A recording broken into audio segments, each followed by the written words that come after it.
আল্লাহু আকবার, আল্লাহু আকবার। আসসালামু আলাইকুম ওয়া রাহমাতুল্লাহ, আসসালামু আলাইকুম ওয়া রাহমাতুল্লাহ।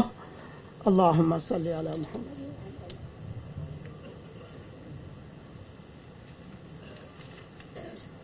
এখন মরহুমের মরদেহে পুষ্পস্তবক অর্পণ করা হবে। প্রথমেই মাননীয় গণপ্রজাতন্ত্রী বাংলাদেশ সরকারের মাননীয় প্রধানমন্ত্রীর শ্রদ্ধাঞ্জলি।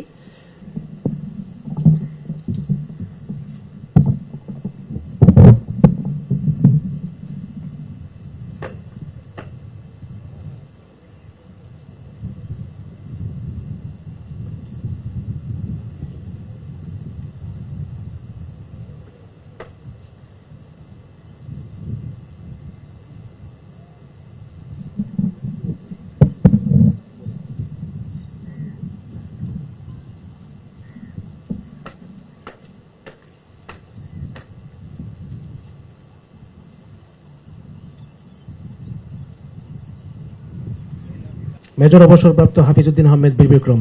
আমি সার্জেন্ট হাউস মহোদয়কে সহযোগী হওয়ার জন্য অনুরোধ করছি।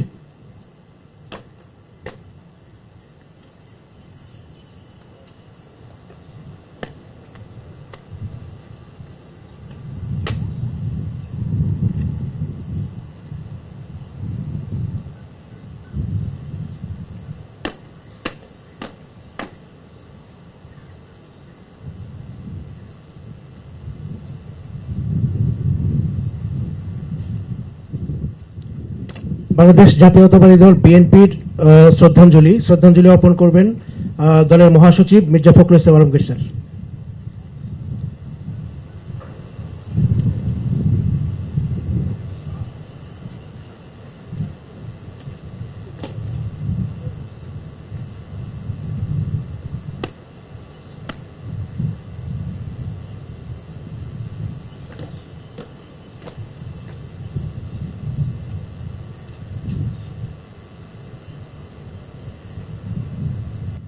এ পর্যায়ে মাননীয় ডেপুটি স্পিকারের শ্রদ্ধাঞ্জলি অর্পণ করছেন বাংলাদেশ জাতীয় সংসদের মাননীয় ডেপুটি স্পিকার ব্যারিস্টার জনাব কায়সার কামাল।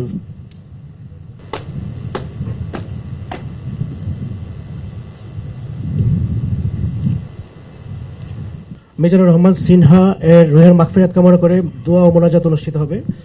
দোয়া ও মোনাজাত করার জন্য আমি অনুরোধ করছি কারি মোহাম্মদ আবু রায়হানকে।